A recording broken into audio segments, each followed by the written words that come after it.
Las voces de este episodio tratan temáticas exclusivas para adultos. Algunos contenidos pueden resultar sensibles para cierta audiencia, por lo que recomendamos discreción. Además, las opiniones expresadas son de exclusiva responsabilidad de quienes las emiten y no reflejan necesariamente el pensamiento de Escucho Voces ni de su equipo de producción. Hay gestos que no entran en los moldes, archivos que no caben en las vitrinas oficiales y cuerpos que simplemente desobedecen. En este episodio queremos mirar lo queer no como una etiqueta, sino como una práctica política y un lenguaje que nace en los bordes. Un modo de habitar, recordar y resistir. Hoy conversamos con Nicolás Cuello, historiador del arte, curador y activista, para pensar en voz alta sobre las relaciones entre contracultura, afectos, prácticas artísticas y memorias que entran y salen de los museos. En este episodio se habla de cultura queer y contracultura, y es una invitación a repensarlo todo.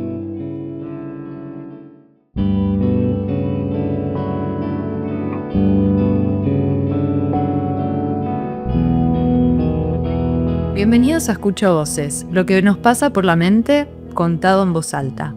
Mi nombre es Micaela Ballero, soy psicóloga clínica y hoy vamos a adentrarnos en un tema que incomoda y a la vez ilumina.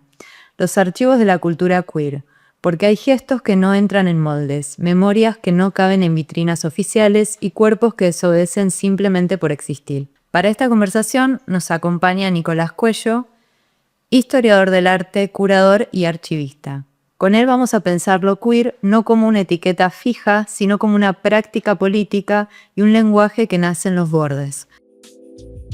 El primer paso cuenta. Grupo Intus, un centro de atención psicológica presente en Chile y Argentina, con un equipo integral, psicólogos, psiquiatras y especialistas en todo tipo de necesidades. Además, contamos con una unidad infanto-juvenil y de adicciones. Te escuchamos primero. Ofrecemos una entrevista gratuita para entenderte y conectarte con el profesional que cumpla tus requerimientos y mejor se adapte a vos. Nos tomamos en serio tu bienestar. Búscanos en redes como @grupo_intus y www.grupointus.com.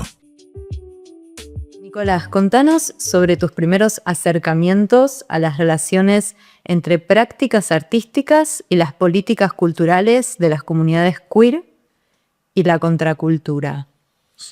Bueno, gracias por la invitación y por el tiempo y la posibilidad de conversar sobre esto. ¿Cuál fue mi primer acercamiento? Yo creo que, nací en la ciudad de Cipolletti, en Río Negro. Siempre fui una persona como muy curiosa, soy primera generación de un universitario, siempre me dediqué mucho al estudio, vengo de una familia de clase trabajadora empobrecida.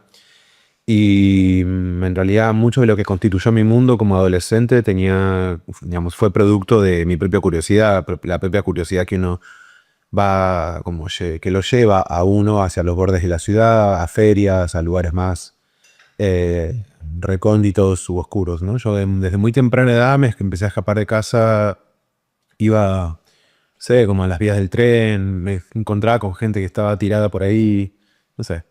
Y conocí lo que fue la cultura gráfica, anarquistas transhumantes que pasaban o hacían puntos, en la ciudad donde yo vivía. Después me empecé a vincular más con lo que fue la escena del punk, en mi ciudad y en la ciudad de Neuquén, que está, es capital de la provincia de Neuquén, inmediatamente después de un río, cruzando un río. Y empecé a vincularme con imágenes sobre todo vinculada a la cultura gráfica de la publicación independiente, los fanzines, del circuito de lecturas performáticas de poesía, el teatro independiente, y ese fue mi universo, ¿no? Un universo inmediato que después se fue canalizando conociendo dentro de la secundaria profesoras, profesores que me fueron educando también siempre de forma muy autogestiva en el gusto por el cine independiente, por la historia del arte. Y de hecho, tuve una profesora que para mí fue muy importante, que se llamó Zulema Fernández, que me dio a conocer la posibilidad de existencia. Yo estaba convencido de que ibas a ser un rescatista de animales durante toda mi vida, más luego conocí un poco, se me fue la cabeza y empecé como a conectarme con eso otro, ¿no? Justo hace muy poco tiempo le comentaba a alguien un recuerdo, en una feria de artesanos donde también se podían encontrar como algunos libros usados y publicaciones que venían desde el sur más austral de la Patagonia. Le contaba a un amigo que ahí conocí el fanzine Rebelde Gay, que era un fanzine del poeta Yoshua, ¿no? Con quien después tuvimos una muy linda relación, vinculados en la poesía. Un fanzine que él había hecho en un viaje también por la Patagonia. Bueno, y imágenes así que aparecen en la vida de uno de forma totalmente accidental, de una forma, digamos, no premeditada. Digamos, eso empezó como a abrirme a mí mismo un campo no solamente de pensamiento, sino que también me eduqué de manera autónoma, autodidacta sobre la particularidad de ese tipo de sensibilidad, y una sensibilidad que me hacía pensar sobre las relaciones entre el cuerpo, el deseo, las imágenes, los modos como más proscriptos de circulación en el espacio público, y sobre todo también sobre la belleza del secreto, de lo que vive en silencio, de lo que se mantiene todavía al margen, no desde una condición victimizada, sino también desde un horizonte de imaginación, de creatividad, de amor, de pulsión, ¿no? Eso. ¿Y cómo llegaste a vincular estas prácticas con el archivo? Bueno, no sé. O sea, también creo que porque siempre junté. O sea, todo lo que encontraba lo juntaba. O sea, la primera biblioteca de mi casa la armé yo. O sea, no había libros en mi casa. Y la primera biblioteca la armé yo y la armé así. Con libros que robaba, con libros que me prestaban, que me regalaban, que iba porque nunca tuve dinero. Siempre empecé a coleccionar más como publicaciones independientes porque era lo poco que sí podía comprar, que lo podía hacer por intercambio. Yo también empecé muy tempranamente como a hacer mis pequeños fanzines, y con eso también podía como intercambiar, y empecé a juntar material. Y no sé. Y de pronto me di cuenta que estaba haciendo archivos. O sea, y después eso, con el paso del tiempo, con mi vida, cuando después a los 17 años me mudé a La Plata para estudiar Historia del Arte formalmente, empecé a trabajar y, digamos, ya inmediatamente que pude contar con dinero o independizarme económicamente, empecé como muy despacio a invertir en comprar cosas que me parecían importantes, ¿no? O sea, como, bueno, determinado libro, determinado disco. Y empecé como yo también a escribir, digamos, yo en ese momento igual estaba pasando por un espacio de formación institucional, formal, donde veía Edad Media, Renacimiento. Bueno, yo tenía, digamos, como una escuela paralela. La universidad a mí me sirvió como para un poco moldear algo digamos, de un saber general en torno a mi profesión, pero yo me inventé todo lo que, en gran parte me inventé todo lo que hoy define específicamente la diferencia singular de mi trabajo como un profesional, ¿no? Después de 20 años, sí lo fui moldeando también con reenvíos con otras personas que también compartían ese mismo nivel de curiosidad. Hoy esa carrera, hoy ese espacio en donde se piensa la relación entre memoria, arte y sociedad, y también las políticas de archivo, hoy está mucho más actualizado, hay muchas más herramientas para pensar lo que muchos y muchas de nosotros pensábamos de forma independiente, ¿no? Y yo llegué al archivo así, de manera absolutamente accidental, como todo en mi vida igual, ¿no? Entonces un pequeño... Claro, se fue dando por un... Sí, medio como un tropiezo, ¿viste? Yo sin querer queriendo de pronto me encuentro algo, no sé, y eso me despierta una idea y después me doy cuenta de que me importa y después lo guardo por las dudas y después 10 años después me doy cuenta que estaba buenísimo. No sé, todo así es también... Yo siento que es parte de la pulsión anímica que guardan las historias, ¿no? O sea, también los objetos, los materiales, yo no tengo una relación de instrumentalidad con lo que conservo como archivista, sino que también pienso que mucho de lo que hemos producido como comunidades subalternizadas, empujadas también a esa condición existente de lo secreto y lo oculto, también en lo que hacemos se guarda mucho de nuestro deseo. Entonces de esa cultura material tiene un desarrollo muy erótico, ¿no? Erótico y conflictivo con la propia historia. Entonces, cuando te la encontrás es un poco mágico, ¿no? Y contame, vos sos queer, ¿cómo atraviesa tu propia experiencia subjetiva esta conversación teórica y política? Yo me identifico como una persona queer, sí. No sé si me identifico como. O sea, me identifico como queer en el sentido de que entiendo que ese término es una injuria difícil de traducir, lo cual a mí me parece interesante, ¿no? La dificultad del habla, la dificultad del nombrar, pero sí me parece que etimológicamente la palabra queer reúne, como en gran parte, una serie de proscripciones, como un acumulado de persecuciones políticas, como unos modos de desclasificación epistémicos, como historias también que rondan las resistencias anticarcelarias, los procesos de manicomialización, por supuesto las resistencias sexogenerizadas, ¿no? Pero al mismo tiempo siento que me identifico como una persona queer porque me identifico con la pulsión de lo queer en tanto proceso de desmantelamiento de una norma, ¿no? Me interesa además esa identificación porque es algo que yo aplico conmigo. Yo no sé si soy tanto de ir por el mundo tratando de desmantelar la normalidad de los otros. O sea, yo en realidad tengo una relación con lo queer más desde el horizonte de la autocrítica, ¿no? Escribir contra uno mismo, producir sospechas sobre la cultura del ego, el narcisismo, de la acumulación de poder.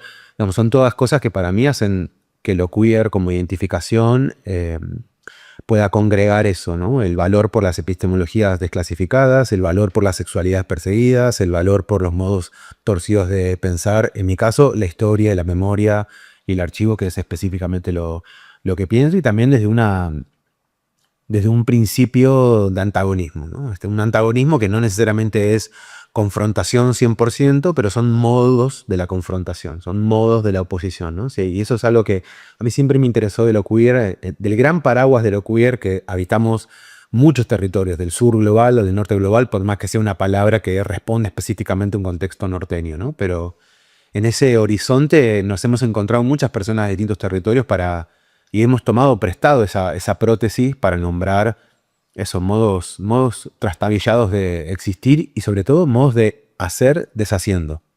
Que eso es algo que a mí me interesa, ¿no? Como proyecta mientras que desmantela y sueña en tanto incorpora el fin. Siento que es una voluntad muy ambivalente que a mí en términos éticos me sigue identificando todavía, ¿no? Obviamente en el transcurso de mi vida me he identificado, por supuesto, siempre yo... Mi epitafio es maricón de la cuna hasta el cajón. Pero siento que, bueno, obviamente tengo una relación un poco conflictiva con las adherencias así, con la política de identidad, ¿no? Siempre estuve vinculado a la producción cultural o a las formas de organización políticas en el campo de la política de identidad, digamos, del activismo de la disidencia sexual en Argentina. Pero bueno, después con el paso del tiempo me di cuenta que me interesaban quizás otras cosas que no eran necesariamente la coherencia de esos modos de organización política, sino también lo que también el sexo le hace a la desestabilización de la sustancia identitaria, ¿no? Y lo que el sexo le hace a la desorganización, menos o más, digamos, en distintas escalas, en distintos gradientes, a los órdenes, digamos, en cómo está pensado, organizado el contrato social. Bien. ¿Y nos podrías contar a grandes rasgos qué es lo queer para quien tal vez no conoce el término y cómo se enmarca dentro de lo contracultural? Bueno, un poquito ya lo introducí. Sí, le fui dando forma. Pero bueno, queer es una injuria, ¿no? Una injuria que tiene una raíz etimológica bastante compleja. Hay un texto, Sayac Valencia, que es una teórica transfeminista mexicana, ha investigado mucho sobre la historia de ese término, lo mismo que Paul Preciado. También hay textos muy interesantes sobre la complejidad y la dificultad de la traducción de ese término de Felipe Herrera San Martín, es un colega artista e investigador chileno. Hay material dando vueltas en lo que queda del internet libre, que es foco y nada, pero hay materiales, y esas genealogías lo que dan cuenta es que queer siempre fue un modo de desclasificación de algunos sujetos que podríamos considerar como ese remanente biopolítico, ¿no? Personas que no colaboraban con los modos de la reproducción de lo vivo. O sea, personas ya sea por adictos, por los modos en los que vivieron su sexo, por los modos en los que vivieron su género, personas que, digamos, que eran perseguidas. También queer se utilizó como un sinónimo de inútil, se utilizó como un sinónimo de pasivo para las personas que iban a la cárcel a hacer trabajo sexual y se dejaban coger por plata. Queer significa, bueno, un montón de cosas, ¿no? Además de que es específicamente una jerga que nombra la desclasificación de tu diferencia sexual, ¿no? Sí, en realidad es eso, es un horizonte, para mí es una forma de ensamblaje, ¿no? Es una forma de donde se ensamblan esto, digamos, como experiencias que están tramitadas socialmente o descartadas socialmente por producir un descalce en los modos de correctos, proyectivos, futuristas del funcionamiento social, ¿no? Ya sea, bueno, cómo las personas LGBT alteramos aparentemente los modos de reproducción de la especie, cómo no sé, cómo las prostitutas ejercen una sexualidad emancipada de los modos de contención y administración simbólica que produce el patriarcado, ¿no? Las personas, las niñas, ¿no? Por los modos en los que forman imaginarios o la cultura simbólica que proponen en relación a esas resistencias al adultocentrismo. Digamos, hay muchas formas, muchas modalidades que puede adoptarse la palabra queer. Siempre, insisto, tiene este carácter de, para decirlo así más popularmente, pero siempre tiene esta voluntad de desarmar, ¿no? O de hacer deshaciendo, ¿no? Que es una ambivalencia que a mí me gusta. Bueno, y antes mencionaste esto de todo lo que vos ibas guardando como este archivo más personal. ¿Cuándo pasa a ser parte como de esta cultura queer underground? O sea, para mí, a ver, yo reivindico la idea de la colección personal. Digo que tengo un archivo porque es verdad que yo tengo, digamos, hasta el momento tengo un archivo bastante importante. Tendré, no sé, alrededor de 5.000 documentos que van desde un poquitito antes de la postdictadura hasta relativamente la actualidad. Que sí está centrado en particular en revistas de crítica cultural, fanzines de la contracultura punk, después muchos materiales del orden, digamos, de la edición independiente, poesía, crítica de arte, crítica cultural, en los circuitos como del arte independiente argentino y que, bueno, que tienen una relación intrínseca con la cultura queer, ¿no? Ese es como mi horizonte. Y además también tengo una colección bastante grande de pornografía, ¿no? De pornografía producida en Argentina, sobre todo a partir del año 1983, que son el momento en donde la industria del porno argentina, la industria gráfica, explota en lo que así se llama dentro del campo de la sociología de la cultura como el destape cultural, que es este momento como de apertura a la representación del cuerpo inmediatamente después de la reconstrucción de la democracia, ¿no? O de lo que se entiende por el retorno democrático o la primavera democrática. Entonces empecé a coleccionar esos materiales, en realidad porque, bueno, yo siempre desde muy joven trabajé como investigador, o sea, y desarrollé investigaciones dentro, digamos, como becario, de forma, o sea, de las maneras más formales posibles, digamos, como becas más pequeñas, un poco más grandes, en la maestría, en el doctorado, hasta CONICET, y después un poco me fui de todo. Tomé decisiones como de irme corriendo de todo, porque no tenía, bueno, por cosas personales o diferencias ideológicas con algunos ritmos institucionales o modos de pensar la escritura, o formas donde también el pensamiento académico empieza a estancarse en una suerte como de cultura del narcisismo y de la obsecuencia que a mí me parecía políticamente que no tenía que ver conmigo, no era lo que yo buscaba en ese momento, ¿no? O terminó por afectarme o afectar mucho el ánimo con el cual yo pensaba mi escritura, que mi escritura es para mí muy importante, ¿no? O sea, es algo con lo que yo me conecto y siento que pongo mucho el cuerpo ahí. En esos 15 años de investigación me pasaba que lo que yo investigaba o lo que yo quería investigar no estaba necesariamente en la Biblioteca Nacional Mariano Moreno, ¿no? O sea, no estaba en algunos fondos. Sí fui encontrando en bibliotecas anarquistas, en archivos personales, entonces me di cuenta de que, bueno, y sobre todo en ferias de segunda mano, ¿no? Y me daba cuenta de que, bueno, que en esos lugares estaba lo que a mí me interesaba y sobre lo que yo estaba escribiendo y sobre lo que quería seguir averiguando, y ahí estaban todas esas personas que no es que yo iba descubriendo, sino que verdaderamente había algo en donde esa cultura gráfica había sobrevivido, es decir, en los bordes mismos de la contención o de las economías digamos, de conservación de la cultura gráfica, que era un significante de lo que habían sido capaces de articular en torno a la crítica. ¿Qué quiero decir con esto? Que en estos lugares un poco corridos de la ciudad, marginales de la ciudad y de la cultura gráfica, todavía hay un montón de historias por ser leídas, escuchadas, pensadas, y que no es menor que hayan quedado esas historias en ese basurero, ¿no? Esos espacios, sí, basurales o marginales, porque la manera en la que criticaron la recomposición democrática, la cultura del sexo, los imaginarios políticos, a la izquierda, al peronismo, al movimiento de derechos humanos. Fue muy intenso durante los años 80. Y esa misma intensidad, esa crítica tan radical, obviamente fue castigada por una institucionalidad mayoritaria y que la llevó hacia los bordes de la documentalidad histórica. Entonces, para mí, digamos, yo no digo que tengo un archivo porque es fáctico, es cierto, está relativamente ordenado, es verdad, pero sí lo pienso más como una colección incompleta, ¿no? Como una colección personal incompleta, que es como una figura que a mí me interesa mucho, ¿no? Es un archivo que recoge en todos estos géneros y que lo fui creando mientras creaba mi investigación. No, mi investigación no fue trabajar sobre un archivo, sino que fue inventarlo en el curso en el que yo iba creciendo y madurando mi pregunta por la historia de la cultura en los años 80 particularmente, por la historia de los lenguajes expresivos, artísticos, poéticos, performáticos de la cultura queer en el underground desde los 80 hasta la actualidad. Lo fui armando. Lo fui armando y también lo fui armando escuchando a otras personas. He recibido un montón de donaciones, personas que sabían que a mí me interesaba determinado material, que me han donado un montón de cosas. Después tengo un millón de anécdotas muy extrañas de cómo conseguí lo que conseguí.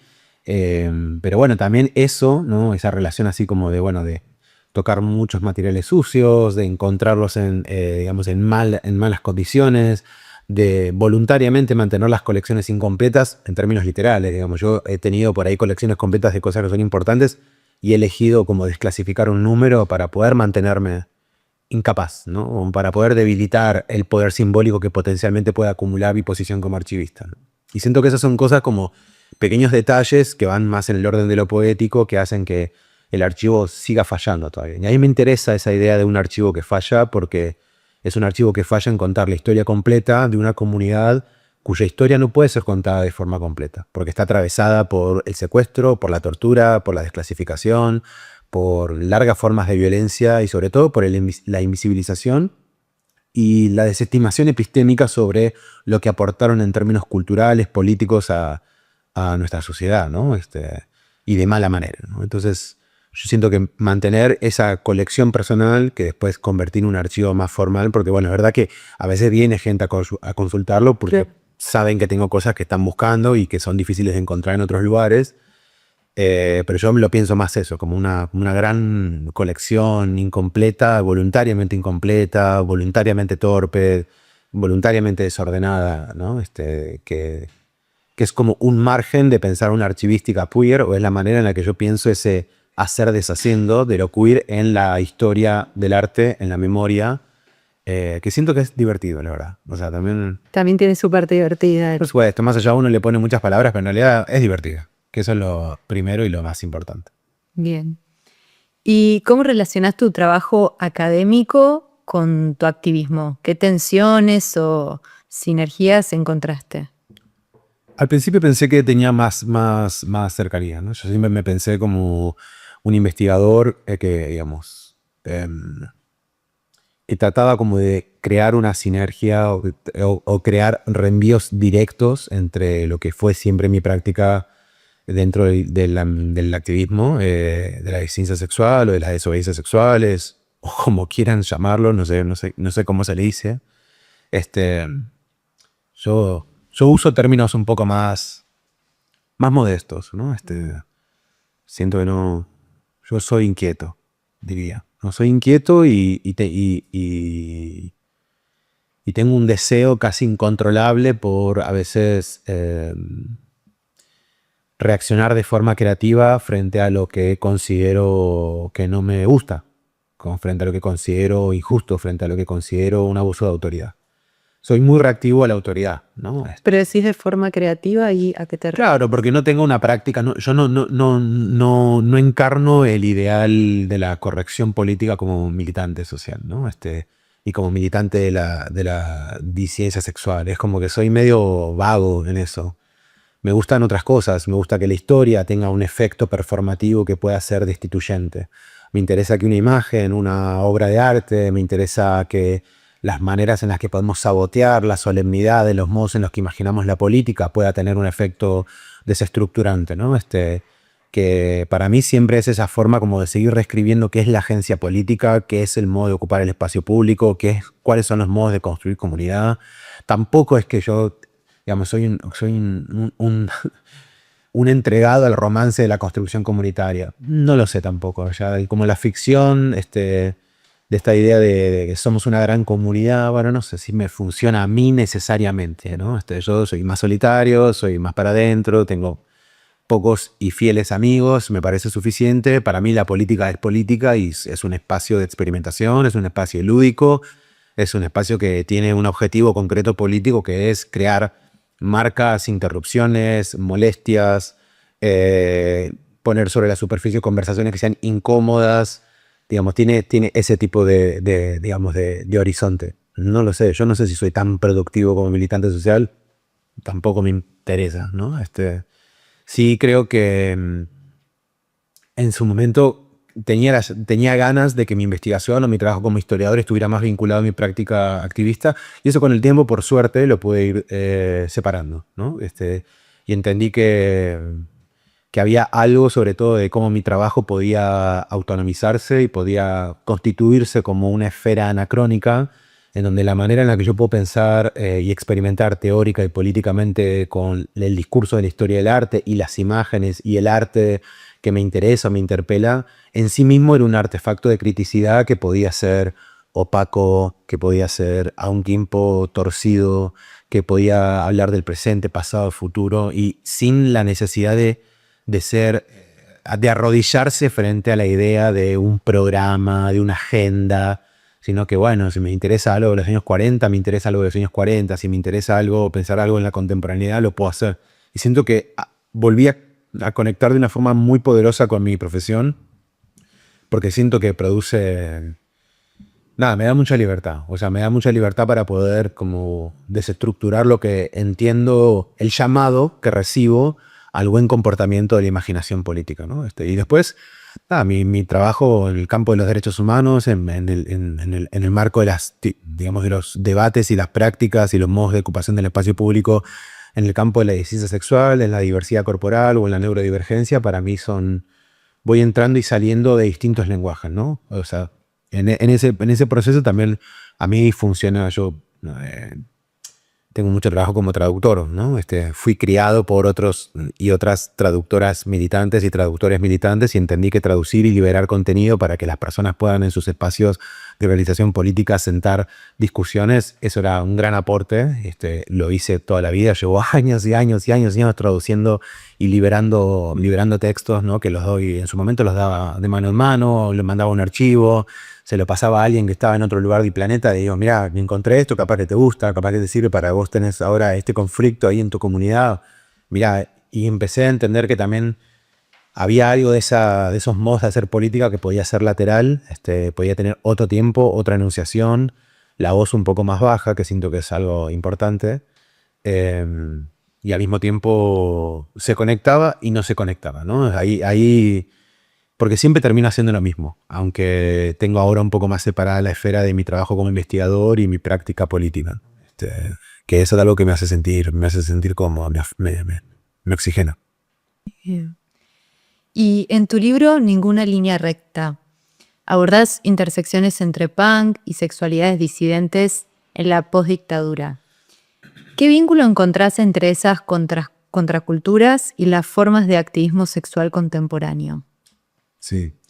En el libro que escribimos junto a Lucas Di Salvo, ¿no? Ninguna línea recta, contraculturas punk y políticas sexuales en Argentina, del año 1982 al 2007, fue un libro editado en el año, si no recuerdo mal, en el año 2018 por Tren en Movimiento y el sello editorial de Pat Trafesa, que se llama Alcohol y Fotocopias.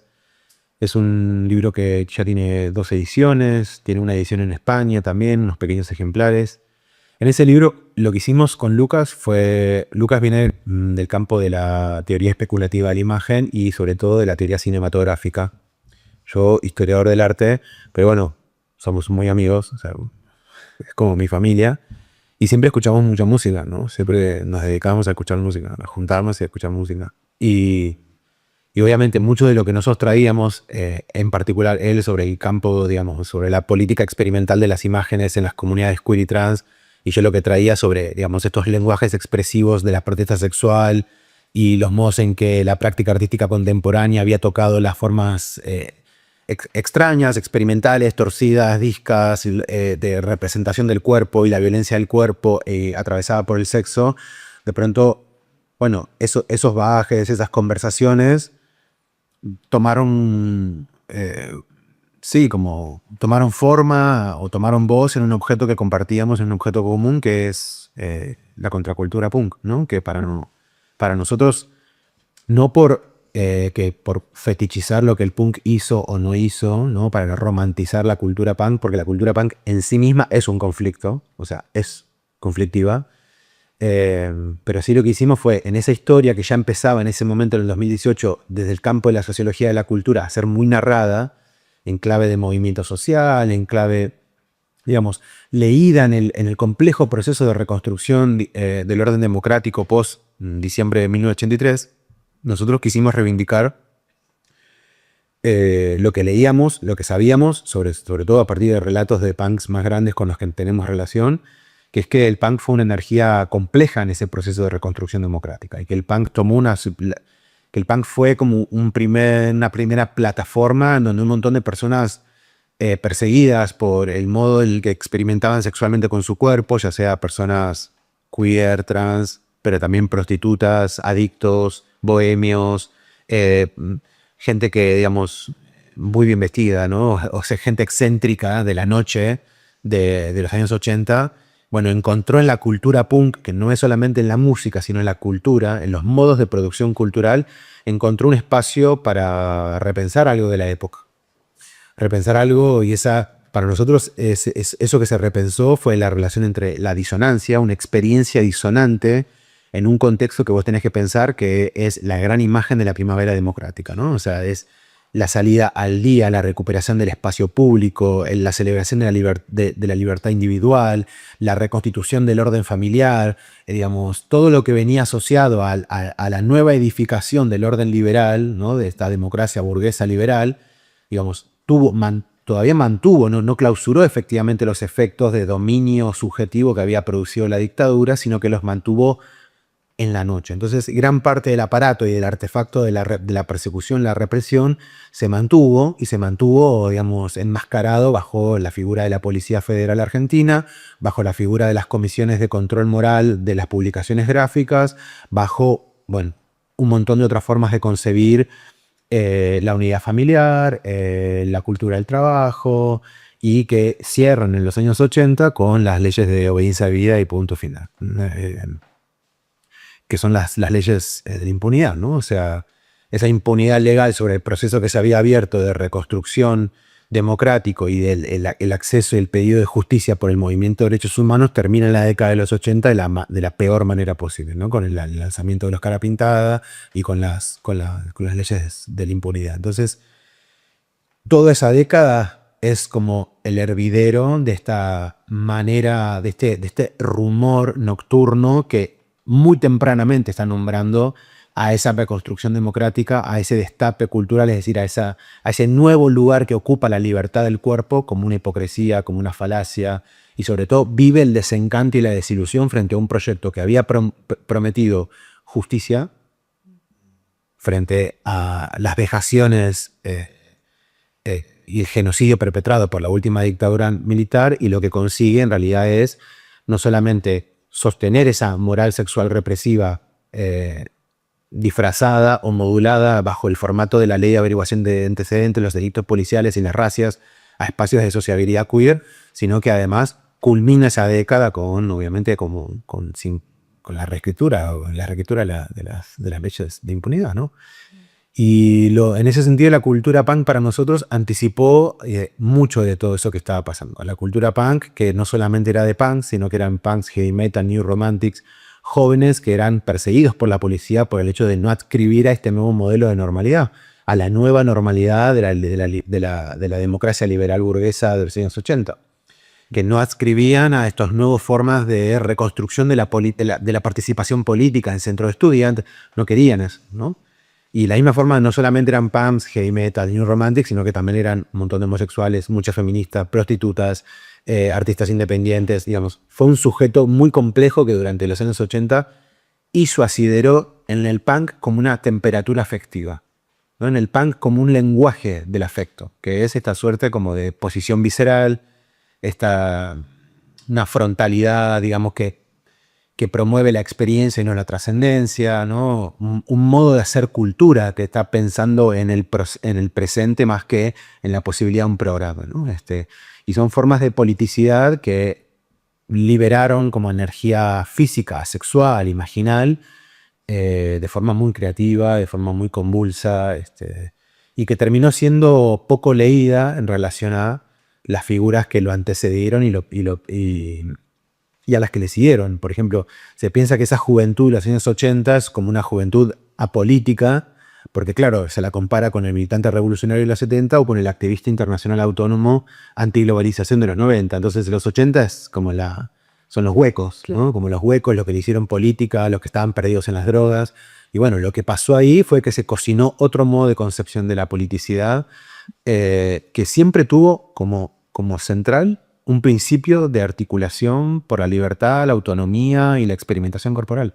Hay algo de la corporalidad en esa cultura, te vuelvo a decir, que es un ensamblaje entre lo punk, lo feminista, lo prosexo y las asistencias homosexuales, lésbicas, trans, travestis, que todo hizo coalición en el deseo por resistir y articular nuevas formas de politicidad al ataque que había moralmente sobre el control del cuerpo.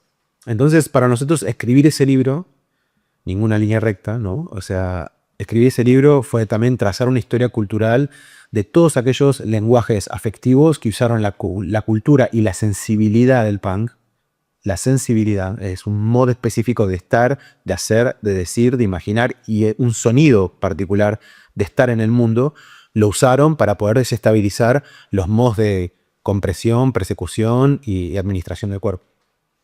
Entonces, ¿cómo se conecta? Se conecta que así, es una cultura, una sensibilidad, un modo de imaginación de lo artístico y de lo político, no programática, no voluntaria, pero que hace de la experimentación del cuerpo, de ese yo mismo y de un yo mismo que experimenta con fuertes niveles de intensidad y de confrontación, un modo específico de recuperación de la autonomía corporal.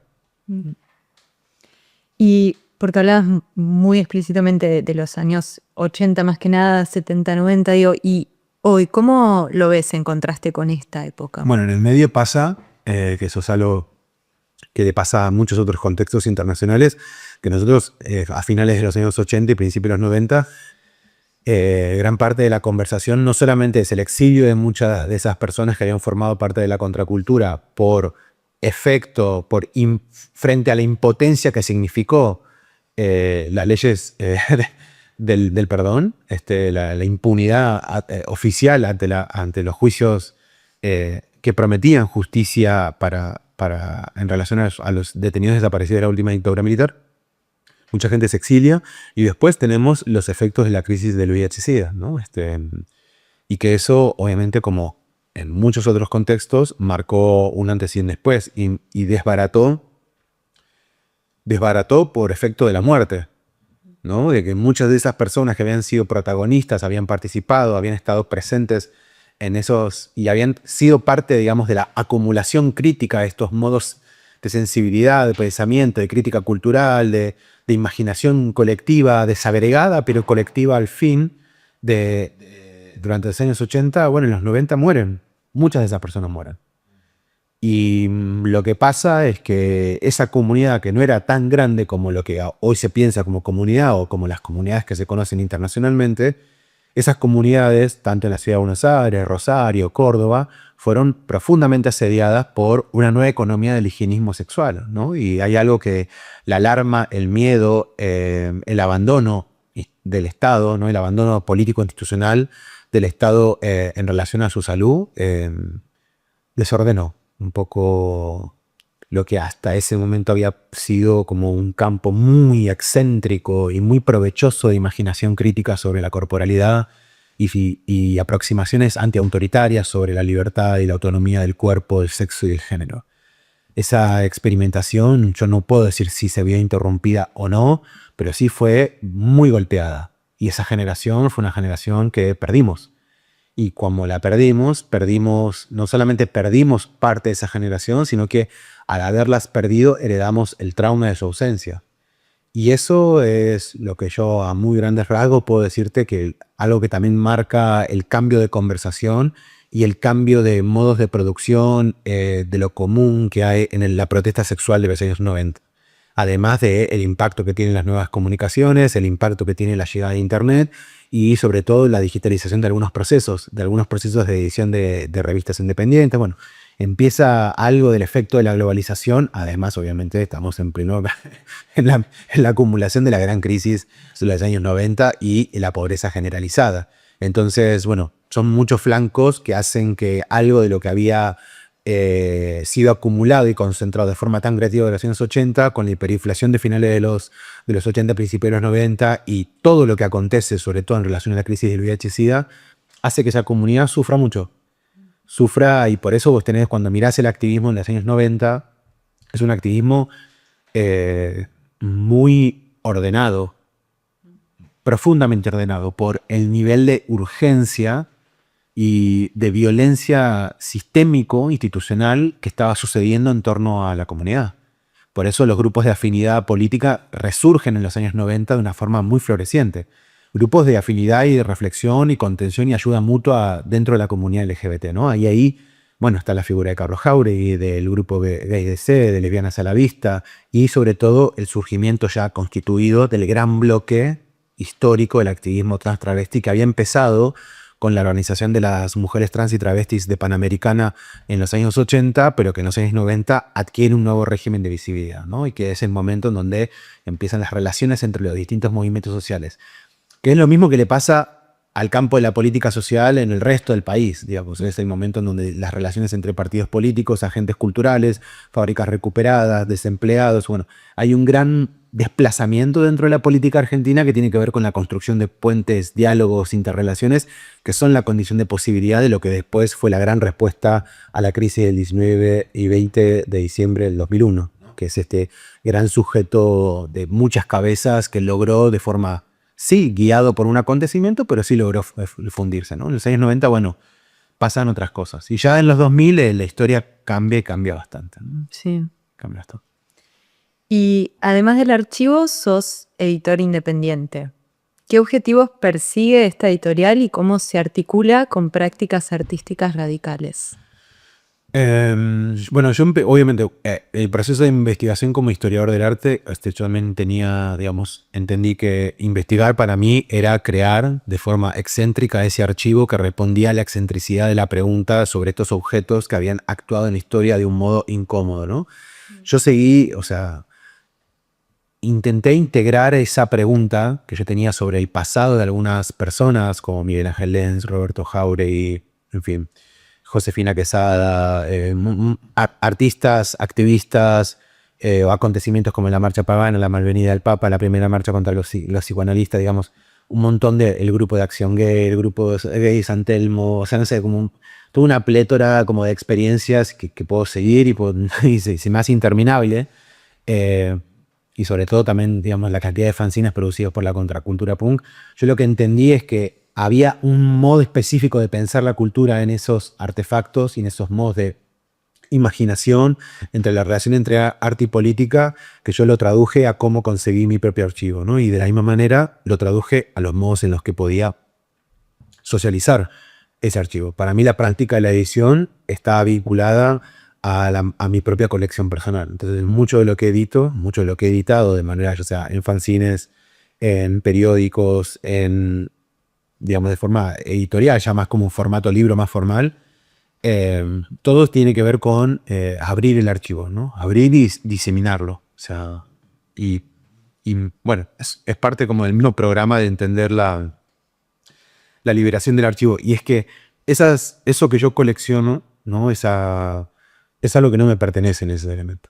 O sea, está en mi casa, pero no me pertenece necesariamente, ¿no? Y yo no tengo esa premura que circula mucho dentro de la epistemología, sobre todo de esas voluntades de gay blancos de clase alta que piensan que comprar archivos de activistas, que comprar colecciones enteras y resguardarlas, contenerlas, es es un modo también de gobierno, es un modo de control y bueno, no tiene que ver con la historia de nuestra comunidad.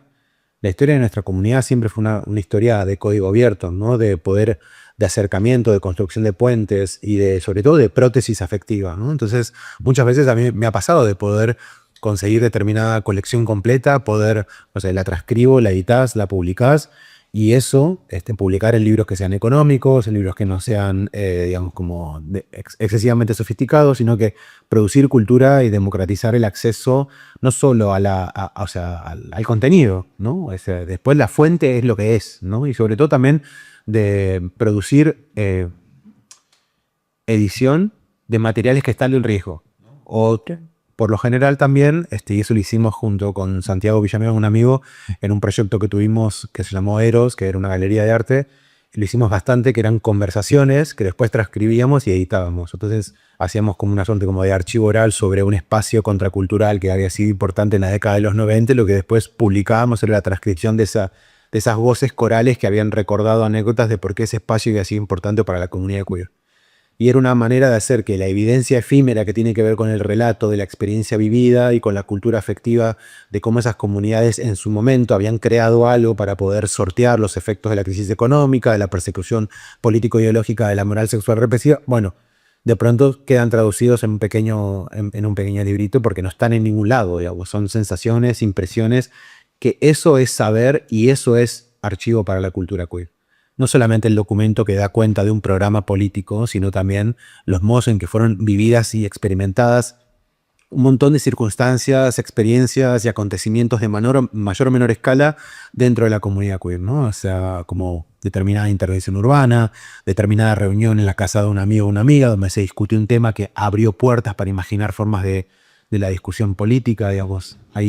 Hay algo también de los modos en que lo queer nos ayuda como a dar vuelta a la economía del valor de lo que puede ser un documento histórico.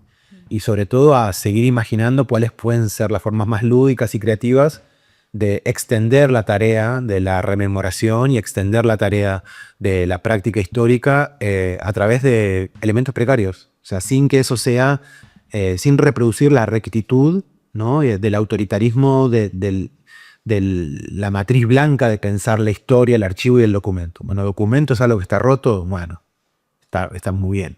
Documento es una copia de una copia de una copia, sí, está bien, también es documento para nosotros, ¿no? Documento es un rumor que quizás pueda ser, que está contradecido por otro, también todo eso es parte del archivo. Los rumores, las mentiras, las invenciones, las falsificaciones, lo que está perdido, lo que está roto, las páginas que no coinciden, todo eso hace a la longevidad de un modo en el que nuestros cuerpos han podido sobrevivir a una historia sistémica de opresión.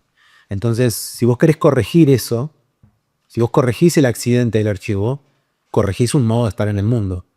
Y nosotros no corregimos esos modos de estar accidentalmente en el mundo. Celebramos porque en ese modo accidental lo que se accidenta es la normalidad. O sea, y también hay algo de los modos en los que la opresión hace efecto sobre nosotros y los modos en los que nosotros resistimos, que es que siempre cuando nos partimos, porque nos parte, la realidad nos parte, nos pulveriza, cada vez que nos quebramos, nosotros ganamos, porque cuando nos quebramos, nos partimos en 1000 pedazos, y esos 1000 pedazos son pequeños pedazos que otros se encuentran, incluso en ese momento, ¿no? Siempre se lo decimos, o teníamos un chiste con un amigo, que si hay algo que tiene lo queer como sensibilidad, es que es inevitable, ¿no? Y ese es, de alguna forma, el gran poema que escribe la protesta de nuestro deseo. Es inevitable, somos inevitables. Y la pulsión por desregular los modos convencionales de organización del cuerpo, el sexo y el deseo no son eternamente rígidos. Y siempre va a haber alguna de nosotras dispuesta a experimentar hasta el punto en que la máscara se da vuelta. Bueno, Nico, un tema central en tu trabajo es la relación entre las prácticas artísticas y los afectos menores o las emociones disminuidas. ¿Qué implicancias encontraste en estas relaciones? Te decía que, bueno, una parte de mi trabajo que empezó con la reconstrucción de este tipo de la historia material sobre esos sentimientos rotos, esas estéticas negativas o modos de hacer que tenían que ver con energías poco productivas para el campo de la imaginación política, por lo poco que aportaban, por la dificultad que tenían de proyectar o de construir efectivamente una comunidad, por su visceralidad, por su comportamiento inmaduro. A mí después me abrió como un campo de reflexión sobre no entender solamente o no quedarme en ese espacio en el cual yo me había ocupado tanto, que era específicamente las economías afectivas de determinado sector de la contracultura, sino también empezar a ver qué prácticas, otro tipo de prácticas artísticas que también habían movilizado estos afectos menores, ¿no? Otras formas digamos, de relacionar el arte y la politización de determinadas imágenes, acontecimientos, prácticas performáticas que sí convenían en estos afectos menores, ¿no? O sea, ya sea porque tenían reminiscencias con la precariedad material con la cual eran construidas sus obras, o porque hacían, digamos, un trabajo específico sobre la idea de lo inmaduro, de lo infantil, de lo tierno, de lo inocente, ¿no? De lo considerado como estúpido. Y me empezó a interesar esa idea del saber bajo, ¿no? De esas formas de producción del conocimiento, ya sea el conocimiento de sí, como el conocimiento de las estructuras sociales, de modos de imaginación que habían sido descartados por por el tipo de intensidad poco grandilocuente, ¿no? O sea, entonces empecé a entender que había algo sobre la cultura, la práctica cultural, la imaginación en el arte contemporáneo, sobre todo en el arte contemporáneo argentino, que estaba muy en contacto con esas economías afectivas de lo que podría considerarse la minorización de un afecto, ¿no? O sea, vínculos críticos con las estéticas decorativas, el pensamiento sobre las representaciones de los dibujos infantiles, de los sueños infantiles, la fragilidad misma de los materiales, determinados colores.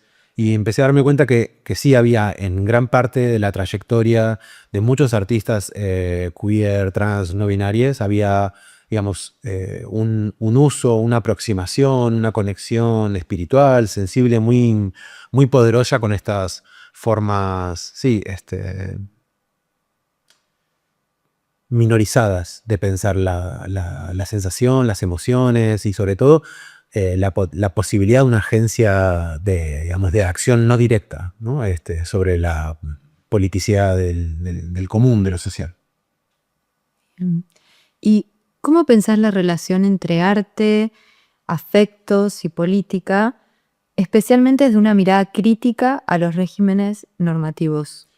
Sí, a mí me pasa que también hay algo de que, bueno, con el paso del tiempo también en mi profesión me fui estudiando mucho sobre lo que se conoce internacionalmente como el giro afectivo. Me fui como leyendo, estudiando de manera autónoma, también de la mano de Lucas Di Salvo, de otras colegas que también están organizadas dentro de la Universidad de Buenos Aires, digamos. Hubo un momento muy particular dentro del campo de la crítica cultural, la teoría del arte, la historia del arte en Buenos Aires, en Argentina, en donde fuimos muchos profesionales que empezamos un poco a compartir nuestro interés sobre lo que se podía entender por afecto, emoción y sentimiento, ¿no? Y a mí me parecía importante como instruirme o estudiar un poco más eso, dado que yo venía específicamente del campo de la historia del arte, donde la idea de la sensibilidad o de la emoción o de los sentimientos en la práctica cultural o en el arte en general es como central, ¿no? Entonces, ese estudio, ese pensamiento, esa idea digamos, de poder reflexionar críticamente sobre lo que se entiende por la sensación, a mí me permitía, por un lado, como romper con la economía romántica colonial de lo que implica la conmoción dentro de la práctica artística y pensar, sí, en conceptos o en categorías estéticas que fuesen, y otra vez, de menor intensidad, más próximas, menos programáticas, menos serias, pero que al mismo tiempo sí proponían, digamos, porque la obra de arte nunca deja de proponer un estado, una atmósfera afectiva, ¿no?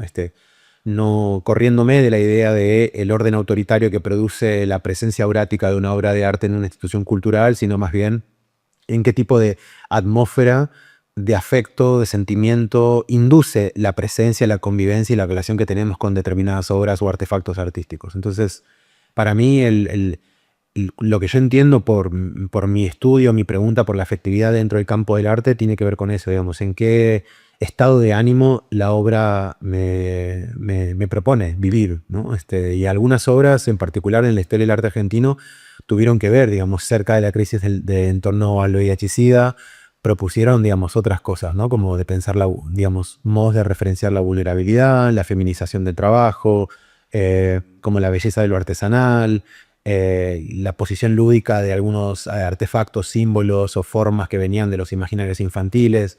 Y empecé a darme cuenta de que ese tipo de atmósferas, o sea, ese tipo de provocaciones sensibles, para mí ahí también habitaba lo queer, ¿no? En el sentido de modos de hacer dentro de la práctica artística que sacudían la solemnidad del conceptualismo internacional, la solemnidad del mensaje a ser transmitido, la rompían con la exigencia o el imperativo de significación que propone el norte global sobre el arte latinoamericano, rompían o desestimaban la retórica del estoicismo melodramático, de la insubordinación sudamericana, ¿no? La idea como de la representación de serranismo socialista o del triunfo, o sea, como de la pintura vinculada al populismo peronista en nuestro país particularmente. Entonces, bueno, había algo de las trayectorias de determinados artistas queer que proponían eso como modos de insurrección sensibles que tenían que ver con la fantasía, la especulación, el medio ambiente, la experimentación grotesca del propio cuerpo, la extensión del límite de la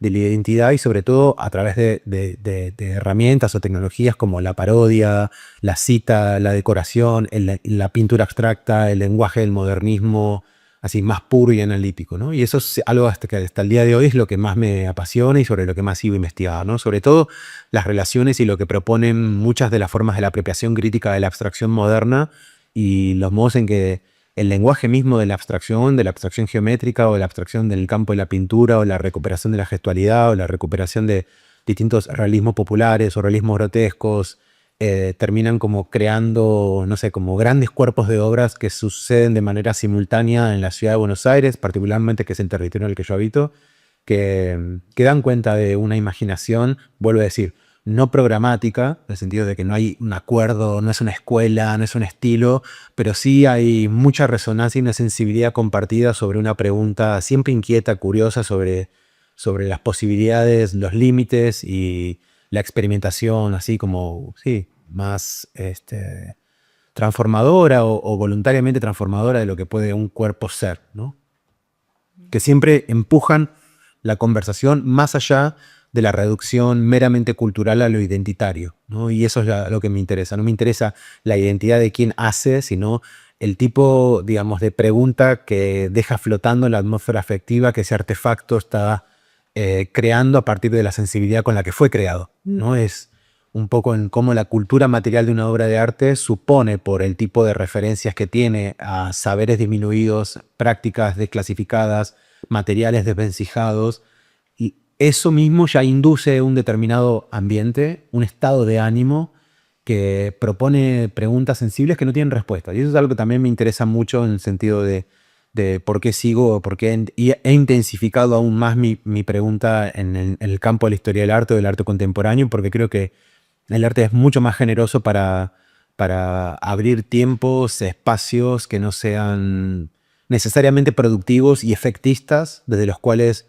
pensar algo, el régimen de la cultura, ¿no? Los modos en los que vivimos junto a otros, el propio deseo, la propia identidad, y las formas de construcción social, de la especulación sensible que uno puede producir a partir de ello, ¿no? Y hay algo que conserva, que es como como una potencia que no puede ser reducida ni controlada, que es ese elemento relativamente mágico, poético, que algunas de las prácticas artísticas de la ciudad todavía mantienen y es lo que propone de alguna manera una grieta al exceso de representación, al exceso de significación, del cual yo también soy parte, por supuesto, por ser historiador, ¿no? Digamos, también digamos, me interesan esos mismos artefactos porque van en contra de mí mismo, digamos, y creo que las obras que más me interesan son aquellas que menos palabras me permiten usar, ¿no? Y hay una relación ahí muy, muy erótica también en el sentido de la atracción que me suponen obras sobre las que no entiendo qué podría yo llegar a decir sobre ellas, pero sí siento que afectan de alguna manera el estatuto de normalidad que tengo como una persona que percibe su espacio, su entorno, ¿no? Y que está culturalmente inscrita. Y yo creo que el arte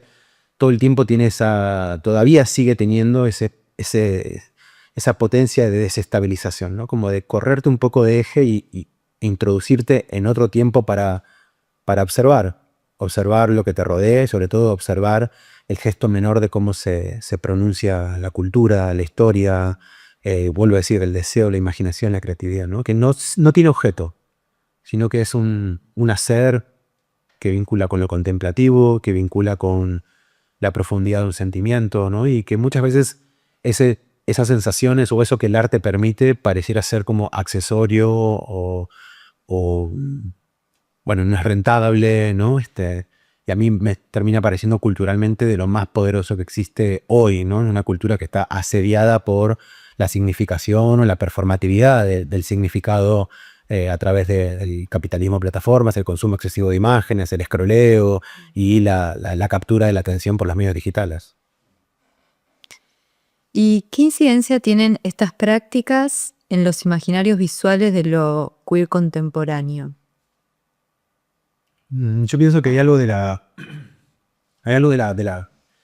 imaginación queer en curso que todavía se está preguntando. Creo que estamos en un momento en donde mucho de lo queer hoy aparece en prácticas que se están de alguna forma provocativamente regodeando por el exceso mismo de representación, ¿no? Y que están como adscribiendo a imaginarios quizás un poco más oscuros, donde después de tanta narrativa institucional y social sobre la retórica del orgullo, sobre imágenes higienizadas de lo que el sexo puede ser, o propuestas artísticas que están vinculadas a la literalidad de las agendas políticas en clave de derechos, de inclusión, de no discriminación, hay una imaginación y un modo de la creatividad del arte contemporáneo argentino, en particular de la ciudad, que está tratando de pensar en esos bordes más incómodos de lo que puede ser la pregunta por el cuerpo, de cómo el deseo, el sexo como matriz cultural puede desestructurar algo que la misma comunidad estabilizó como el único régimen de conversación sobre la sexualidad, ¿no? Que es decir,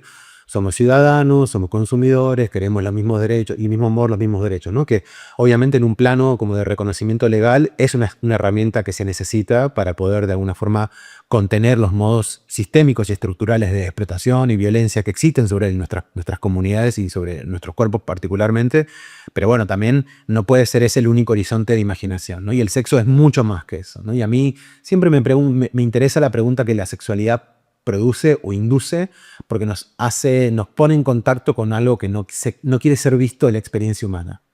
Entonces, la manera en la que hoy veo como un montón de personas que también se identifican en las sensibilidades queer están experimentándolo con su cuerpo, con los modos de representación de los límites de la corporalidad, la funcionalidad, la forma misma del cuerpo o los colores, las texturas y las relaciones materiales que se proponen en un artefacto artístico, me parece que están en esa línea, están pensando después de ese exceso de representación, después de la retórica del orgullo, y están pensando otra cosa, ¿no? Que es cómo reconectarse de vuelta hoy con determinadas ideas de erotismo, de visceralidad, de anticomunalidad, del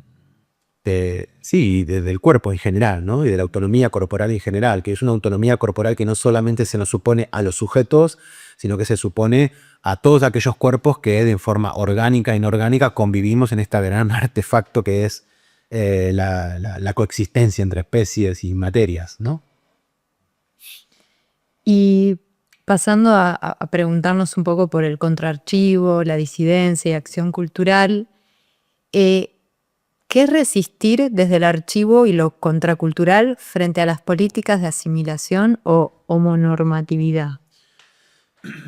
Bien, eso es algo que a mí, cuando yo empecé como a coleccionar documentos, no me interesaba tener cualquier cosa, ¿no? O sea, si he tenido oportunidad de poder incorporar dentro de mis colecciones o dentro de mi archivo materiales que eran como relativamente importantes o canónicos dentro de lo que puede ser la historia material o la historia documental de las comunidades LGBT, pero yo siempre tuve la sensación de que tenía que producir una diferencia también sobre quiénes entraban al resguardo de mi cuidado, ¿no? O quién quería yo sumar a la política de mi propio cuidado como investigador, como historiador, como escritor. Entonces, a mí no me interesa cualquier persona que se inscriba dentro del horizonte de la política sexual, sino que me interesan por ahí algunas personas en particular, algunos modos de la sensibilidad particular, ¿no? Y esas sensibilidades para mí eran las que de forma muy temprana, en los años 80, en los años 90, incluso también en la contemporaneidad, se preguntan por las malas formas, ¿no? O sea, personas que hablan mal, personas que usan malos tonos, personas que tuvieron intervenciones políticamente incorrectas, personas que fueron como demasiado viscerales, confrontativas, las que no se ganaron amigos, las que eran demasiado soberbias. No sé, siento como que en el museo imaginario de personas que conviven en mi casa, en esos archivos, están aquellos que, digamos, de distintas maneras rompieron un poquito el molde de lo que se les permitía hacer, ¿no? Entonces, a mí me interesa, porque son personas que yo me preguntaba en su momento, bueno, ¿y quién las escucha? ¿Quién va a escribir sobre ellas?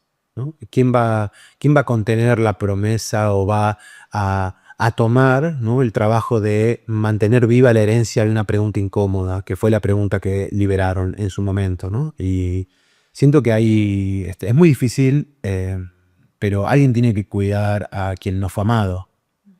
Y para mí eso también un poco es en mi colección, ¿no? Yo creo que dentro de mi colección viven un montón de personas que fueron difíciles de ser amadas y que buscaron ser difíciles. El título del libro que escribimos con Luca es Ninguna línea recta, pero la segunda parte de esa canción que titula nuestro libro es Ningún camino fácil, ¿no? Y ninguna línea recta, ningún camino fácil, también es algo que parece como, bueno, eso es parte como de una forma poética de nombrar un modo de existir que está muy a mano, ¿no? Que está muy a mano a determinadas personas en determinadas trayectorias que hasta el día de hoy siguen siendo esos personajes complejos, ¿no? Esas personas que son difíciles, con las cuales es difícil convivir, congeniar, escuchar, porque tienen energías que son por ahí demasiado convulsas, que ocupan mucho espacio, que, digamos, pero que también al mismo tiempo su sensibilidad, por efecto de choque, de shock, de incomodidad, abren, rompen y crean conversaciones que son necesarias de contener. Y esas historias también tienen que ser escritas, ¿no? No pueden ser solamente, la historia que nos quede como comunidad no puede ser solamente de aquellos que le caían bien a todo el mundo, ¿no? Porque eso es una parte muy sesgada de la realidad y también eso esconde una instrumentalidad performativa de lo que pueden ser los buenos modales. Entonces, mi archivo en particular también resguarda como la trayectoria de esos que eligieron entre publicar en un diario o publicar en una revista pornográfica. Bueno, los que publicaron en una revista pornográfica.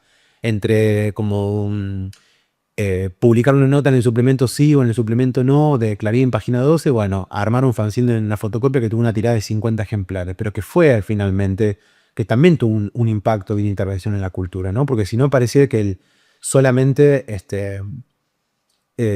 conservamos, reproducimos el mismo tipo de economía de valor que produce la heterosexualidad y la blanquitud. Digamos que los documentos que importan son los documentos con mayúscula, ¿no? Y hay un montón de voces en minúscula, en el sentido de que voces que produjeron cosas precarias, digamos, que tienen vidas y tienen malas vidas en el curso, en el flujo tan acelerado y violento de la historia, que bueno, que sobre esas vidas también hay que preguntarse por su integridad, ¿no? Por los modos más inteligentes de conservar su pregunta, permitir que sean destruidas, pero sobre todo volver a heredar el sentido que proponían, ¿no? Y reactivar críticamente esa promesa, que es reproducir malos modos, romper con el pacto de la obsecuencia, crear formas lúdicas, inventivas, creativas, sensibles de poder liberar otras atmósferas afectivas en el campo de la experimentación con el propio cuerpo, la imaginación con el sexo, ¿no? Y en particular me interesa, o la línea que traza mucho en mi archivo, es de aquellas propuestas culturales que estuvieron más centradas del imaginario de la liberación sexual, ¿no? Y no tanto así de los activismos ligados al reconocimiento legal administrativo sobre la diferencia sexogenérica, que está bien y he colaborado toda mi vida en eso, he sido parte de esos procesos, pero culturalmente siempre me han interesado aquellas personas que tuvieron modos quizás un poco más poéticos, simbólicos, gregarios, solitarios, de poder habitar esas grandes discusiones en torno a la sexualidad, ¿no? Y que siempre reivindicaron posiciones, modos de concepción y formas de hablar del sexo que develaban la incomodidad intrínseca, ¿no? Esa absorción inherente que tiene la práctica sexual, que es algo que la cultura sistemáticamente, por efecto mismo del imperativo de la reproducción, trata de doblegar, ¿no? Que es que el deseo es incontrolable y que es que el deseo es una fuerza vital que desregula, desordena, produce conflictos, genera problemas Y ese lado problemático de la sexualidad es para mí los modos en los que habita esa energía de lo queer como un modo de hacer deshaciendo. Entonces, la cultura material, las prácticas artísticas que están conectadas con esa sensibilidad es lo que termina siendo para mí ese objeto de archivo, que es una forma difícil de rememorar. Enzo Traverso dice, ¿quién se preguntará por las memorias débiles? Entonces, son esas memorias débiles las que a mí me llaman la atención, ¿no? Estas imágenes que flotan por eso que Gray Marcus llama el basurero de la historia, ¿no? De uno que encuentra tiradas en ese gran basurero de la historia, ¿no? Disminuidas porque pasaron al lado de un acontecimiento gigante, olvidadas porque en realidad después vino una mejor forma de decir las cosas, o no sé, o porque no fueron rentables, o porque no produjeron aplausos, o porque tuvieron la necesidad de romperlo todo, ¿no? Y de lastimar a quienes estaban a su alrededor, que a veces es necesario también, ¿no? Y alguien ocupa esos lugares y eso no es gratuito, no es bajo ningún costo, ¿no? Y esas subjetividades polémicas en el campo de la historia, de las relaciones entre el arte, el cuerpo, la política y la sexualidad, para mí siguen siendo un objeto de reflexión, siguen siendo un objeto historiográfico y son aquellas personas con las cuales yo de forma espectral, como convivo, resguardo, comunico, socializo, digamos, y nada de lo que conservo, lo conservo solo para mí.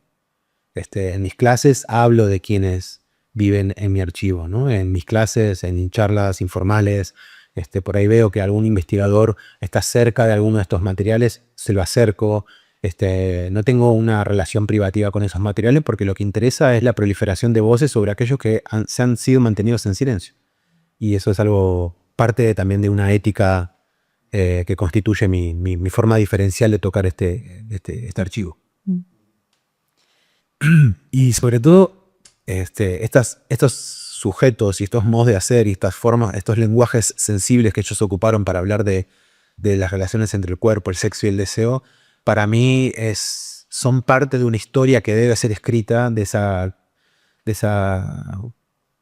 voluntad por poder en los años 80 empezar a sistematizar qué se entendía por asimilación y que en los años 90 y 2000 termina, digamos, dando cuenta de la creación efectiva de un canon de normalidad homosexual.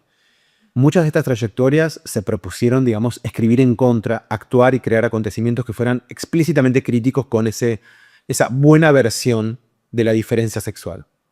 Entonces, el archivo, o por lo pronto mi colección, lo que voluntariamente propone es una suerte de un diagrama de experiencias, esfuerzos, trabajos, obras de arte, poemas, discos, canciones, revistas, donde esa pregunta existe. Existe la pregunta y el deseo por desordenar lo que la sociedad empieza a tolerar como lo único higiénicamente posible para que exista la diferencia sexual. Que eso no es una diferencia. Eso es una diferencia diferenciada, pero no es diferenciadora, ¿no? Entonces, estas experiencias lo que tratan es que hacer de la diferencia una energía que no pueda ser, digamos, reducida a esta categoría ya asimilable de un consumo prêt-à-porter de lo que el sexo puede ser, sino que trabajan en favor de que la diferencia sea un multiplicador, que sea, sí, diferenciadora, ¿no? Que la diferencia cuando se pronuncie más diferencia aún, ¿no? Y que esa es la manera en la que hemos sobrevivido. Por eso yo les decía al principio, te comentaba, si yo siento que hay algo que propone la historiografía queer es que somos inevitables. Incluso en los momentos más adversos hay algo de esa diferencia inevitable que no puede ser controlada por el autoritarismo de la normalización, de la normatividad o de la norma o del deber, digamos, del buen comportamiento del sexo. Siempre hay un corrineto, ¿no? Y siempre lo va a haber, porque siempre, digamos, el poder no puede controlarlo todo. Y ese bordecito por el cual ese poder se escapa, se tropieza o se accidenta, ahí está la gran promesa de esta sensibilidad en particular, que hace uso del cuerpo, ¿no? No es cualquier promesa. Es una promesa que pone el cuerpo al deseo y hace del sexo ese modo de horadar la aspiración de totalidad, de control total del significado que produce el autoritarismo de lo normal, ¿no? Entonces, este archivo para mí, o lo que he podido, mi investigación, mi trabajo como activista, mi archivo, tratan de reunir, ¿no? Como de armar una suerte de conversación orgánica, siempre viva, donde el problema es el corazón, donde siempre lo que vos lees, o sea, editoriales, notas, posicionamientos políticos, va en favor de problematizar esa temprana forma de asimilar lo que la diferencia sexual podía ser o los procesos ya más institucionalizados de homonormatividad, que es la reducción capitalista de lo que puede ser la diversidad sexual. ¿Y qué opinás del uso o abuso de la palabra libertad? Una palabra que repetís bastante en tu discurso, desde el oficialismo político en Argentina. Bueno, ellos hablan de una libertad financiera individuada, de que es propia como del cambio subjetivo que propuso el neoliberalismo como un nuevo orden digamos, de organización social capitalista. Yo creo que uso la palabra libertad en la tradición de los movimientos sociales que trabajaron en favor de la liberación. La libertad de un cuerpo no es la libertad de un individuo. La libertad de un cuerpo es la libertad de experimentar y es una libertad sensorial, y esa libertad es una que no tiene estatuto solamente en el metro cuadrado del sujeto que la actúa, sino que muchas formas que imaginaron esta pregunta por la liberación del cuerpo es la liberación de prácticas culturales que someten a la significación de los cuerpos, y los cuerpos no existen de forma individuada. Los cuerpos existen en una relación permanente de economías de poder. Entonces, cuando un cuerpo expande las formas en las que puedes experimentar la libertad de configurar el deseo, el género, el sexo, bueno, está afectando a una economía o a un ecosistema de la cual ese cuerpo participa. Lo que hoy la retórica oficial nombra como libertad es una libertad, digamos, vinculada a la eficiencia, al efectismo, a la meritocracia, a la acumulación personal, al patrimonio, a la propiedad privada y sobre todo a la construcción de un sujeto marcado por una idea muy mediocre del ego, ¿no? Es eso. Creo que ellos hablan de una libertad que es la libertad de poder competir y subordinar. Y creo que muchas de nuestras comunidades se han preguntado por la libertad, una libertad liberadora. Y es una libertad liberadora que lo que hace es expandir, abrir y justamente expropiar. Expropiar la gestión, expropiar la administración, expropiar la significación, para que las pasiones, los sentimientos, las formas de simbolización, los modos de construcción de un común queden abiertos a la imaginación y la creatividad permanente, porque además una libertad conectada con los procesos de liberación es un trabajo muy arduo, es un trabajo permanente y no es cualquier cosa, ¿no? El gran proyecto destitutivo de estos horizontes de liberación del cuerpo no son promesas en donde se exige mucho compromiso, ¿no? Mucho compromiso con el otro y con uno mismo, ¿no? Que es, creo, lo contrario a lo que propone el imaginario de la libertad financiera, esta subjetividad neoliberal, conservadora, que en realidad trabaja en favor de la clausura de los cuerpos, ¿no? No trabaja en favor de su apertura, trabaja en favor de la clausura sobre la propiedad, sobre la moral, sobre la familia y sobre una idea, digamos, de competencia rapaz frente al otro, frente al mundo, frente a los animales, frente al medio ambiente. Bueno, y hay otras formas de imaginar esa libertad, que es una libertad que se extiende con la libertad del otro y no se ve restringida con la libertad del otro. Y Nico, ¿de qué forma el arte y archivo queer abren caminos de resguardo, memoria y transformación frente a modelos de consumo o visibilidad superficial? Bueno, un poco te lo comentaba antes, creo que las prácticas de archivo queer que hoy por hoy marcan por lo pronto en el territorio de Latinoamérica están muy vinculadas con crear formas de conservación, resguardo, acceso y socialización de modos de vida, ¿no? De modos de vida que hoy verdaderamente sí están en riesgo, que son los modos de vida comunitarios. Y las preguntas complejas y el desafío, ¿no?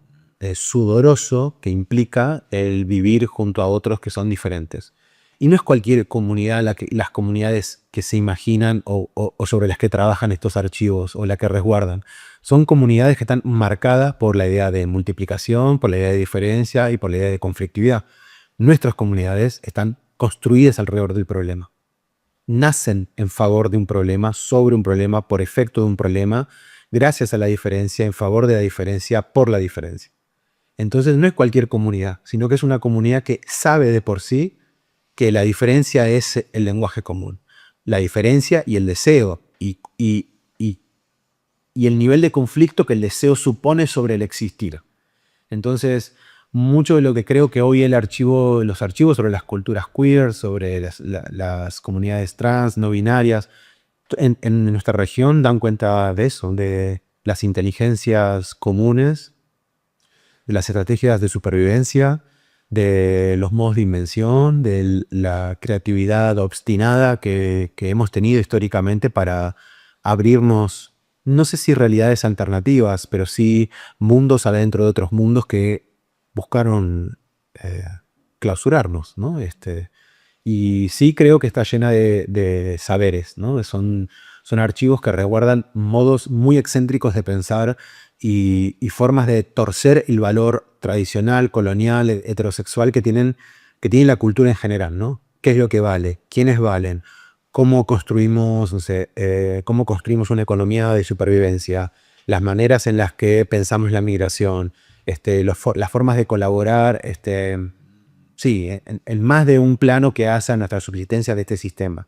Y esa inteligencia, ese saber, es un saber disminuido, es un saber menor, que ha sido la tecnología por la cual hemos podido romper el gran espejo de esta historia, ¿no? Y la manera en la que hemos llegado hasta acá. Hemos llegado hasta acá y hemos sido también...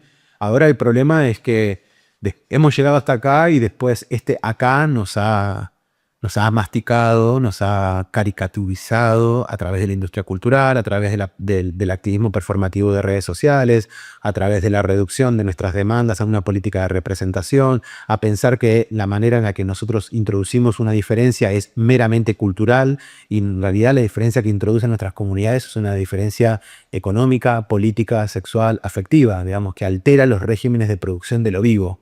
Y cualquier cosa que altere el régimen de producción y reproducción de lo vivo se convierte en una amenaza. Entonces, si ahora no nos pueden eliminar de forma sistémica, cosa que igual ahora sí está pasando, pero en su momento la manera más gentil de poder gestionar esa diferencia era aceptarla, ¿no? Simuladamente, y conservarla en un régimen de dominio, de control o de relativa organización, reduciéndola a lo que hemos sido reducidos. Somos una diferencia de lenguaje, solamente somos una imagen vinculada a la inclusión, somos una diferencia más dentro del campo de lo que debe ser respetado como lo diverso. Bueno, en realidad el programa de liberación que proponen muchas de nuestras historias va más allá, va por la desarticulación de la idea de lo social, por la desarticulación de los regímenes de acumulación, por la desarticulación de las relaciones entre los humanos y otras especies y con el medio ambiente. Y esa pregunta la habilita el sexo. Para mí no es menor, que la habilite ese contacto disolutivo, destituyente, que vive en la experiencia excéntrica de la sexualidad, ¿no? Como si fuese una plataforma, una zona metafísica en donde hay algo de la experiencia humana y de lo más complicado de la experiencia humana que tiene lugar y se mece en esa zona opaca del sentido que tenemos los seres humanos, que es el sexo. Y nuestras comunidades abrazan, nuestras comunidades y sus programas y sus formas de imaginación más experimentales y más críticos abrazan esa zona de indeterminación y esa conflictividad productiva que tiene la sexualidad, ¿no? Y por eso mismo después tienen esos tipos de lenguajes tan confrontativos y tan amenazantes para la normalidad en general.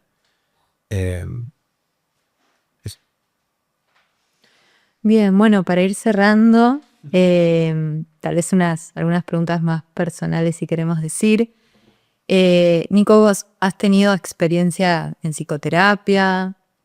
¿Yo? Sí. Sí, hace 19 años. Bien, ¿y cómo ha sido esa experiencia para vos? Hacia grandes rasgos.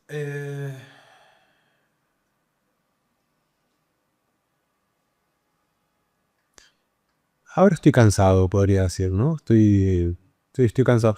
En un momento, bueno, sí, son muchos años, ¿no? Y tuve dos terapeutas, nada más, en esos años acumulados. Para mí, bueno, obviamente me ha educado me ha dado muchas herramientas para poder abrirme paso siendo una persona con las particularidades que tengo, ¿no? Pero sí ha sido ha sido una experiencia transformadora, al mismo tiempo que es una experiencia que me ha colonizado, ¿no? También de la misma forma yo le agradezco mucho al dispositivo psicoanalítico, como se lo agradezco mucho a las profesionales con las que tuve la oportunidad de trabajar y conocer, en particular con la profesional con la que estoy hace ya un montón de años, que es una persona, le tengo mucha estima, es una persona que es parte de mi vida, ¿no? Pero al mismo tiempo también produce marcas de sobreintelectualización, donde todo es semiótico, donde digamos, hay una suerte como de adherencia a la producción del significado que en esta cultura argentina, y en particular en mi trayectoria, tiene que ver con tantos años atravesado por el dispositivo psicoanalítico, ¿no? Entonces, incluso yo mismo en terapia trabajo en favor de la ruptura con esa obsesión por la palabra, la significación, la comprensión, y me abraza, y ese proceso, ¿no? Como de ir en contra de la semiotización abusiva, también lo estoy haciendo en terapia, y es ahí donde el arte también me ayuda mucho, ¿no? El arte como donde yo me conecto como espectador, como alguien que experimenta o introduce a una atmósfera sensible, ahí me produce tanto alivio. Eso y el sexo, que son en los momentos en donde menos pienso. Claro. Y que son los momentos más liberadores, donde no me conozco, Claro. que es lo que más me interesa, perder mi cara. Bien. Bueno, gracias Nicolás, gracias por mostrarnos cómo el archivo, lo pequeño, lo afectivo y lo radical puede abrir cartografías de lo que entendemos como cultura queer y disidencia. Gracias por habitar esos márgenes con claridad y belleza. Nos escuchamos en el próximo episodio de Escucho Voces.